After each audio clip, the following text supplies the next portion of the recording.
Here's a quick update on my newest Rolex, the Daytona in Everose Gold on the Oysterflex strap. I had to make this part 2 because on my initial unboxing video, the bracelet was not yet sized to my wrist. They didn't have the proper size Oysterflex strap in stock, so I had to return and get it sized to my wrist. So I had a couple things I wasn't sure about. Number one was the sizing of the Oysterflex, whether I would be able to get the proper size on my wrist, and how it would feel on the wrist. Would it be comfortable or would it be top heavy? And the other issue was the color of this rose gold. I've had yellow gold and I've had white gold, and I've had a two-tone Everose, but I've never had a full Everose gold in Rolex. So I wasn't sure how this would look in real life. Everything looks great under the lights of the authorized dealer, but sometimes it turns out to be different in real life. And I also wasn't sure of the color of the sundust dial and how that would look in real life situations also. And lastly, I wasn't sure about the new case design of the Daytona. They made several very small changes, and I wasn't sure if I would notice them in real life. So I'll talk about each of these issues and how I felt about them after wearing this on the wrist for a while. First of all, the sizing of the Oysterflex bracelet. Each half of the bracelet comes in different sizes, and you can switch each half to the other side as needed. Each half of the strap is labeled with a letter, and the initial letters are smaller in size, and the later letters are larger in size. So by default, it comes with a size E and a size F. So it came with a size E on this side and a size F on that side. But that was too large for my 6.5-inch wrist. It also has the glide lock mechanism. So that gives you a 2 centimeter room for adjustment. So that's 20 millimeters. So that's a pretty wide range to adjust it. But even in the tightest position, it was still too large for my wrist. So he ended up ordering a size D, and he moved over the size E from this side to this side and installed the size D on this side. And that turned out to be the perfect size for my wrist. Right now in the winter, I think my wrist will be the smallest size it will be. So I have the glide lock at the tightest position, and I think this is the tightest I'll ever need it to be. It hugs the wrist pretty well, and it doesn't move at all. So it doesn't feel top heavy at all. The Oysterflex strap tends to grip your wrist so it doesn't move. But if it gets too tight, the comfort is not great, and the ridges on the inside start digging into the skin. And if it is too tight, I can actually sometimes see indentations on the skin after I take it off. But in this case, I still have plenty of room for expansion of the glide lock.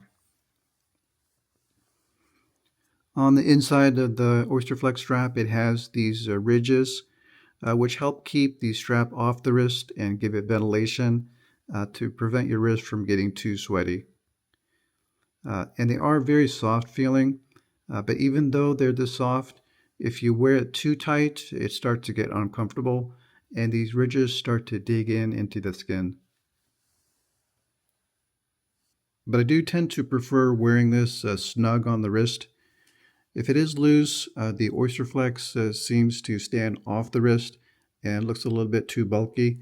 So I like having it snug and tighter on the wrist, so it keeps a more lower profile of the Oysterflex bracelet.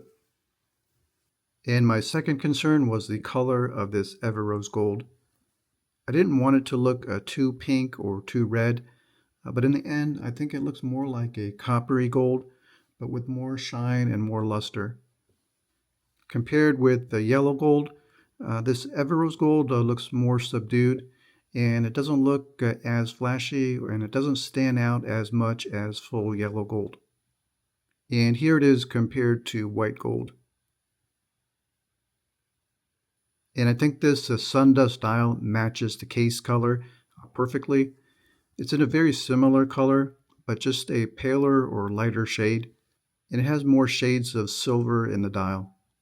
So most of the time in real life, this Everose gold just looks like a darker shade of gold and a little bit more coppery shade of gold. So I'm pretty happy with the color of the Everose gold so far. But with the Daytona on the Oysterflex, I think white gold would also look great. I think probably I would prefer the white gold over this. So in order of preference for the Daytona on Oysterflex, I think white gold might look the best, then rose gold, and then yellow gold. And lastly, after wearing this on the wrist for a while, I've had some time to appreciate the differences in the case design of this newer reference Daytona. The discontinued reference is on the right, and you can notice that the hour markers are much thicker on the older reference and much thinner and more subtle on the newer reference. The subdial rings are also thinner, but both of these features I really didn't notice very much. So unless you put them side to side, it doesn't really make that much of a difference. But I think the major difference in the case design is the design of the sides of the case.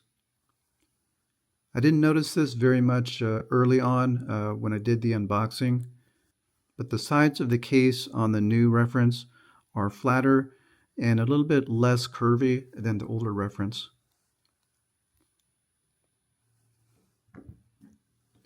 So on the older reference, the sides of the case are very curvy and have an elegant shape to them. And on the newer reference, the sides of the case is just a little bit more flat.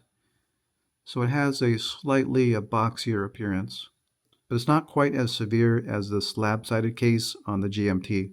And the sides just drop off like a cliff on the GMT and also the Submariner. So I would say the case design of the newer Daytona is kind of a mix between the older Daytona and the current GMT. And which case design is better? I think that's just a matter of preference. I think they both look good. The older reference is a little more elegant and curvy, and the newer reference has a more squared off or boxier look, but it still looks very luxurious.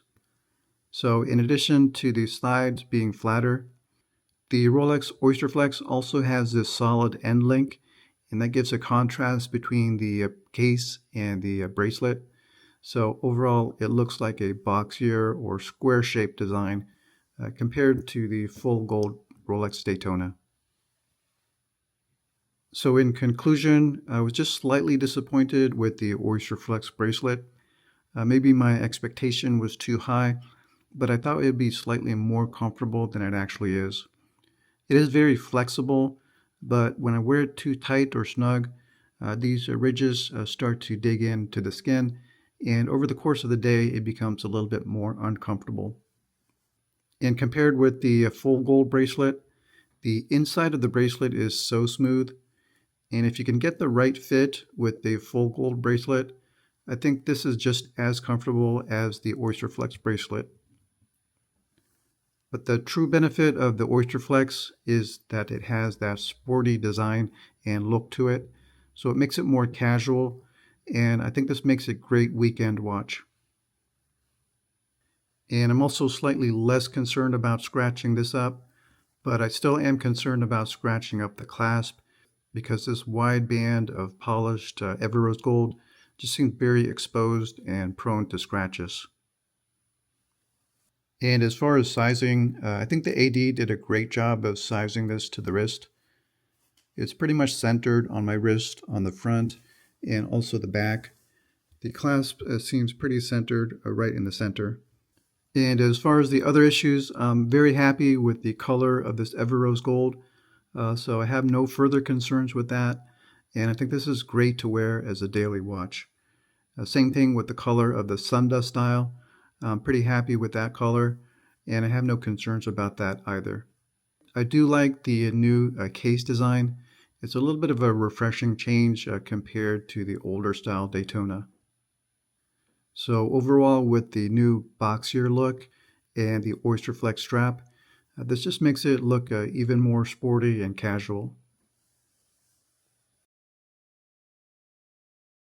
I just had a new question in the comments, which I'll take a minute to address right now. And the question is, what are my 2024 watch resolutions? And how do I hope to enhance the collection in 2024? So in 2023, I was able to add three Rolexes, the 36 millimeter Explorer, and the 41 millimeter Submariner, and the Oysterflex Daytona. So my first resolution is to cut back on the Rolex acquisitions, and I'm going to cut back pretty drastically on buying any more Rolex. And I just want to focus on keeping a tight collection of Rolex. In 2023 was also a fluke because I was able to obtain three Patek Philippe within the same calendar year. First, the annual calendar 5205, and then the Calatrava 6119G, and the weekly calendar 5212. So I still want to focus on Patek Philippe, and I'm hoping in 2024 to get one more, the Calatrava 5226G. So that's my plan to enhance the collection in 2024. Hopefully get one more Patek Philippe by the end of this year, and maybe one Rolex, but I want to keep the total collection very tight and small, hopefully under 15 and more like 14. So I'm going to probably end up with four Patek Philippe, one or two Omega, and 9 or 10 Rolex.